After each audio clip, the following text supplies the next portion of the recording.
Ozzy Osbourne, the legendary frontman of Black Sabbath and a true icon of rock music, continues to leave an indelible mark on the world even after his passing. In a deeply moving ceremony that coincided with what would have been his 77th birthday, Ozzy was posthumously awarded the Birmingham Lord Mayor's Award, a prestigious honor that celebrates individuals who have made extraordinary contributions to the city and its residents. This accolade isn't just about professional success or hitting certain benchmarks.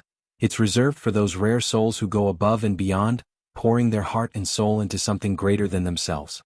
For Ozzy, whose life was a whirlwind of raw energy, rebellious spirit, and unfiltered authenticity, this recognition feels like a perfect capstone to a career that redefined heavy metal and touched millions of lives.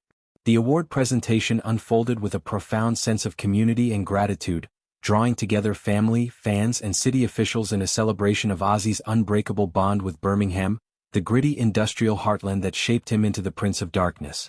Kelly Osbourne, Ozzy's devoted daughter, stepped forward to accept the honor on his behalf, her voice trembling with emotion in a pre-recorded video message that captured the raw vulnerability of the moment. "I just want to take a second to thank the people of Birmingham for not only showing my family so much love, but for showing up for my father in a way that made him the happiest man on the planet," she said, her words hanging in the air like a poignant melody from one of her father's timeless tracks. Kelly wasn't alone in this. She stood side by side with her mother, Sharon Osbourne, Ozzy's widow and steadfast partner through decades of triumphs and trials. Together, they embodied the unbreakable family unit that Ozzy cherished above all else, a family forged in the fires of fame, adversity, and unwavering love. As part of the ceremony, the Osbourne women were presented with a specially compiled book of condolences, a tangible testament to the outpouring of affection from Birmingham citizens. This wasn't some generic ledger. It was a sacred collection of handwritten messages, doodles, and heartfelt confessions from fans who had queued for hours during Ozzy's funeral procession to pay their respects. The procession itself had been a spectacle of communal mourning and celebration, with thousands lining the streets of Birmingham, holding signs, playing Black Sabbath anthems on portable speakers, and sharing stories of how Ozzy's music had been a lifeline through their darkest days. The book, now brimming with what Kelly described as hundreds of thousands of signatures, became a bridge between the past and the present, a living archive of grief transformed into gratitude. Imagine flipping through its pages, tear-stained notes from lifelong devotees recounting the first time they blasted Paranoid at full volume in their teenage bedrooms, rebellious declarations of how Ozzy's defiance inspired them to chase their own dreams, and tender reflections on the vulnerability he showed in later years, battling health issues with the same ferocity he brought to the stage. Birmingham's Lord Mayor added his own personal touch to the tribute, personally signing the book during a public event at the Birmingham Museum and Art Gallery. The gallery, with its grand halls echoing the city's rich cultural tapestry, became a fitting backdrop for this moment of reflection. Fans from all walks of life gathered there, some clutching faded concert tickets from Ozzy's early days, others sharing bootleg recordings of Black Sabbath's formative gigs in smoky local pubs. It was a scene that encapsulated Ozzy's essence. Chaotic yet communal, dark yet deeply human. The mayor's signature wasn't just a formality, it symbolized the city's official embrace of Ozzy as one of its own, a Brummie, through and through, a term of endearment for natives of Birmingham that Ozzy wore like a badge of honor.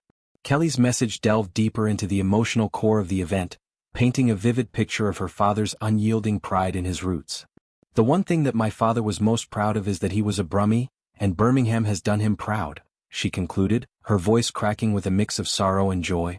This statement resonates on multiple levels, highlighting not just Ozzy's geographic ties but the profound cultural and emotional anchors that grounded him amid the whirlwind of international stardom. Birmingham, with its fog-shrouded factories, resilient working-class spirit, and unpretentious vibe, was the crucible where a young John Michael Ozzy Osbourne honed his craft. Born into a family of 6 siblings in the Aston neighborhood, he grew up amid post-war austerity, finding solace in the raw power of music. Black Sabbath's formation in 1968, right there in the city's industrial underbelly, wasn't accidental.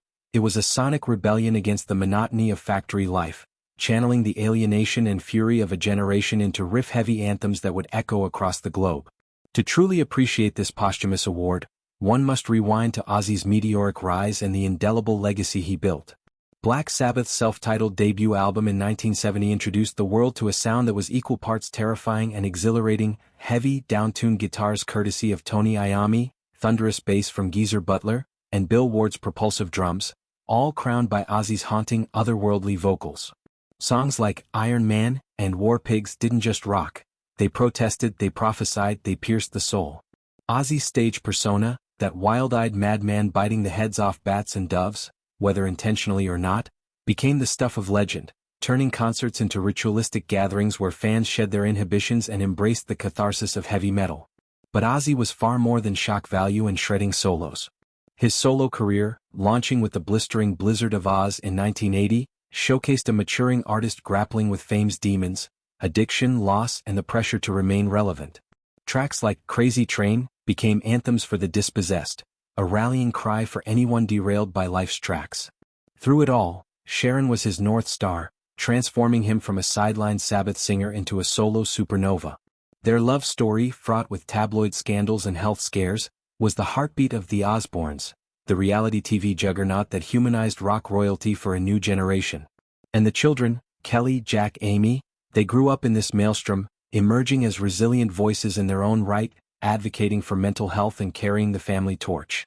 Ozzy's battle with Parkinson's disease, diagnosed in 2003 but publicly revealed in 2020, added layers of poignancy to his later years. He underwent multiple surgeries, including a harrowing neck operation in 2021 that left him using a cane and facing mobility challenges. Yet even as his body faltered, his spirit roared.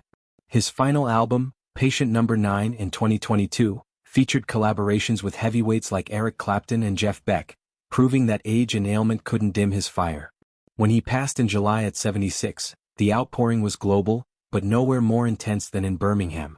Memorial murals sprang up on brick walls, impromptu vigils lit up the night with purple lights, a nod to his Sabbath roots, and radio stations played marathon sets of his hits.